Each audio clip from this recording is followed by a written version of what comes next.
I always believed that dreams waited patiently for you, like soft lit lanterns hanging in the back of your memory. Mine had always been the northern lights.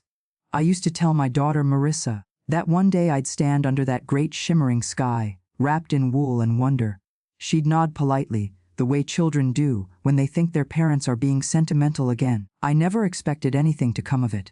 So when she handed me a crisp white envelope on my 59th birthday, her eyes shining in a way I hadn't seen since she was 10, I felt something warm bloom in my chest. Inside were flight tickets, a resort reservation in Fairbanks, and an itinerary for a private guide to take me into the Alaskan wilderness. All expenses paid, she announced proudly. For me, I breathed. For you. You deserve something beautiful, Mom. I hugged her, my heart swelling with something close to gratitude and guilt. It had been a strained few years between us. Lost jobs, a messy breakup she didn't want to talk about, debts she insisted she didn't have. But this gesture, it felt like a bridge, a promise. Still, something strange tugged at me. Marissa insisted on specific dates, pushed for them in fact. She wanted me there for exactly 9 days, not a day shorter. She said it was the only time the guide was available, the only dates the resort had open. I didn't think much of it then. I chose to see excitement, not urgency. When I arrived in Alaska, the cold bit at my cheeks like a living thing, but the landscape stole my breath.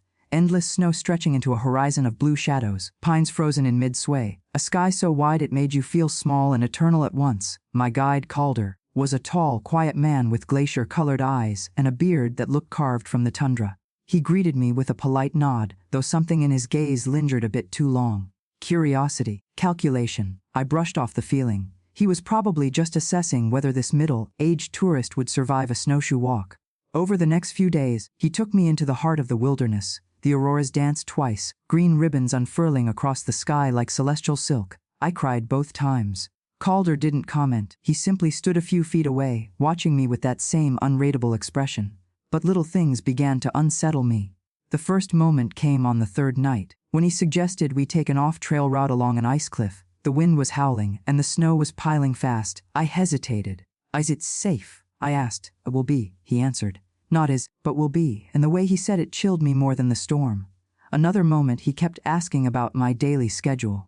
When I slept, when I hiked, whether anyone knew the details of my itinerary. His questions were wrapped in casualness, but the pattern felt wrong. Then came the text from my neighbor. Your daughter has people over again. 3 different cars since yesterday. Everything okay? Something inside me clenched. I didn't know why. Not yet. That same evening, Calder knocked on my cabin door and said the storm was worsening, but he wanted to take me to one final lookout point. His voice was calm, persuasive, too persuasive. Instinct, ancient and wordless, screamed at me to stay inside. So I pressed a hand to my forehead, feigning exhaustion. I think I'll rest tonight, I told him. His jaw tightened for a heartbeat. Then he nodded and walked away without a goodbye. The wind roared outside, but inside, a colder feeling settled in my bones. I packed my bags quietly, quickly, as if someone were listening. By morning, I'd booked an earlier flight home, 2 days earlier than planned, without telling Marissa, without telling anyone. And when my plane lifted off the icy runway, a single thought sat heavy in my chest: something is wrong. I just didn't know how wrong yet. The house was quiet when I returned, too quiet. It was early afternoon, but the curtains were drawn, dimming the rooms into gray shapes and shadows. My suitcase wheels whispered across the hardwood as though afraid to disturb something lurking beneath the silence. I didn't call out for Marissa. Part of me wanted to surprise her, to wrap her in the arms of a relieved mother returning home early. But another part, the part that had been uneasy since Alaska, urged me to move carefully. I stepped into the hallway, peeling off my gloves, listening. A faint murmur drifted from the living room, a voice. Marissa's voice. I froze. Her tone was strained, sharp around the edges. Nothing like the warm daughter who had wished me a beautiful trip just days earlier. She wasn't aware I was home. She wasn't performing. She was being herself, or perhaps the self she never wanted me to see. I took one slow step closer.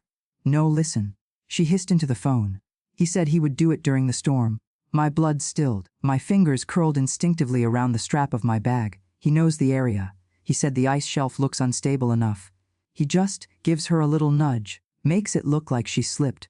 My throat tightened, breath snagging painfully in my chest. Slipped ice. Storm. Her words weren't floating pieces. They snapped into place like the cruel edges of a puzzle I never wanted to assemble. I moved closer, barely daring to breathe. She fell, That's all. Marissa continued, her voice low, clinical. They'll find the body after the snow clears. She probably froze before she hit the bottom. Ice, slip, freeze. My vision blurred, and I pressed a hand against the wall to steady myself. She was talking about me, my daughter, my only child, speaking of my death with the detachment of a stranger describing a news story. A cold flush crept up my spine. Yes, the inheritance settles after probate, Marissa added in a whisper so venomous it scraped across the room. And the insurance. I checked. She never removed me as beneficiary. My heart cracked then, not loudly, not dramatically, but in a silent, deep way that made my knees weaken. I wanted to be sick. I wanted to scream. I wanted to burst into the room and demand to know why. But I didn't. Something colder settled over me, a quiet, razor-sharp clarity. I stepped backward, silent as snowfall, until I reached my bedroom doorway. I eased it open, letting my suitcase slip inside. I closed it behind me with the care of someone sealing a coffin. Then I leaned against the door, breathing hard, listening. No, I told you, she's still there. I got a text from the guide yesterday. He said she's excited for the night hike. He swears he'll make it look natural. I swallowed hard, called her the long stairs, the probing questions, the dangerous trail he insisted on. Every detail I'd brushed aside as paranoia now returned in razor focus. He'll call me once it's done, Marissa said. Something in her tone, eager, tense, sent a fierce pulse of heat through my freezing veins. I know it's taking longer than expected. She's tougher than she looks. A bitter laugh escaped her, but he'll handle it. And when she's gone, I'll finally be free from me, from my life, from my existence. She ended the call with a sharp sigh, followed by the faint clatter of her phone hitting the coffee table. I pressed both hands to my mouth, forcing myself not to make a sound. My chest heaved with quiet sobs that felt too heavy to stay contained.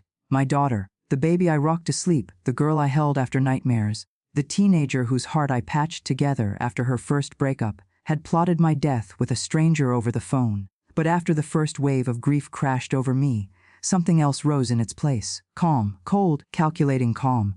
I wiped the tears with the back of my hand and straightened my spine. If Marissa wanted a game of survival, she had chosen the wrong opponent. I opened my suitcase quietly, pulling out receipts, printed itinerary copies, photos, and everything else I'd collected without knowing why. Evidence, threads I didn't yet know how to weave but would. A bitter smile curled at my lips. All right, sweetheart, I whispered to the empty room. Let's see who survives this. The house remained silent, unaware that its dance of secrets had shifted, that a new player had stepped onto the stage, a mother, a betrayed woman, a survivor sharpening her claws. In the days that followed, I moved through the house as if wading through two worlds, the one Marissa believed I still inhabited, naive, oblivious, doting, and the one I had stepped into the moment I heard her whisper my death into a phone. I made breakfast, I folded laundry, I hummed old songs while I watered plants, and yet every move was deliberate, strategic, as precise as footsteps in deep snow.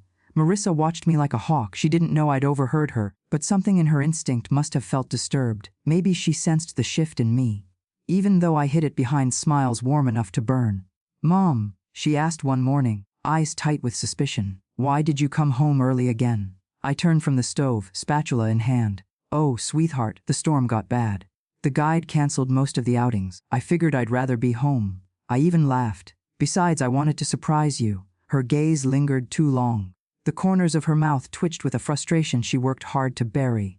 I'm glad you're safe, she said, but the words sounded like stones scraping together. I simply smiled. Teach you, Mamov. I didn't confront her. Not yet. I needed to understand everything first. So I started outside the house. I visited the bank under the guise of checking interest rates, knowing full well the manager remembered me. While there, I casually asked about my accounts, wills, beneficiaries, not to change them, yet but to let the information exist where others might later refer back to it. Everything is current, Miss Hale, the manager said. Good, I replied, smiling politely. I like to make sure my affairs are in order. Behind me, a security camera blinked its little red light. Perfect. Next came the lawyer. I told him I was curious about revising my will. I didn't finalize anything, but I asked pointed questions about insurance fraud, about suspicious deaths, about legal protections for elderly parents. He raised his brows once or twice. No reason, I assured him cheerfully. Just a woman trying to be responsible. He took notes. More witnesses. Seeds of dubity at home. I planted little hints, just enough to make Marissa paranoid. A brochure about elder safety. Accidentally. left on the counter. An open tab on my laptop titled Signs Someone is Trying to Harm You.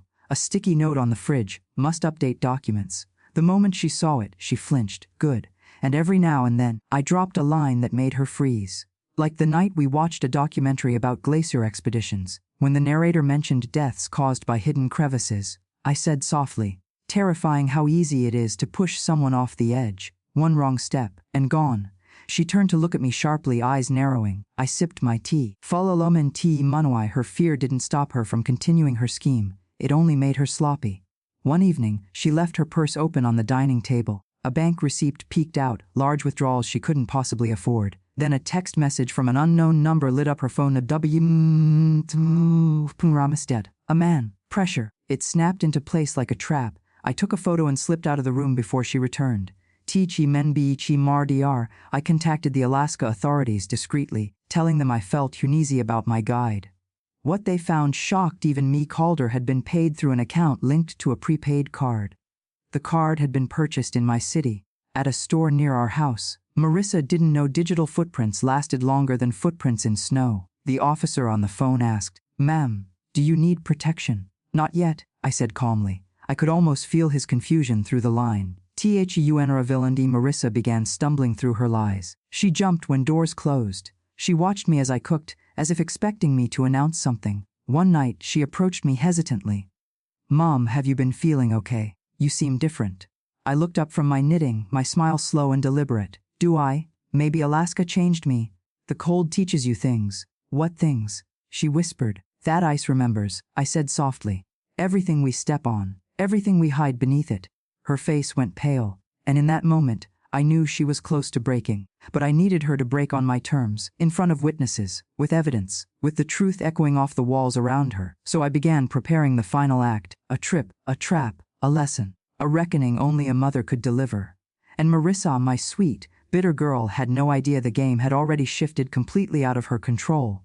The morning I put my plan in motion, the air had a brittle sharpness to it, the kind of cold that made every breath feel like a warning. Ironically fitting, considering what was about to happen. I brewed coffee, humming softly, pretending to be unaware of the storm brewing behind Marissa's eyes. "Sweetheart," I said as she drifted into the kitchen, her phone clutched in her hand like a weapon. "How about we take a weekend trip together? Just the two of us. We haven't done that in ages." Her suspicion flickered immediately. "A trip?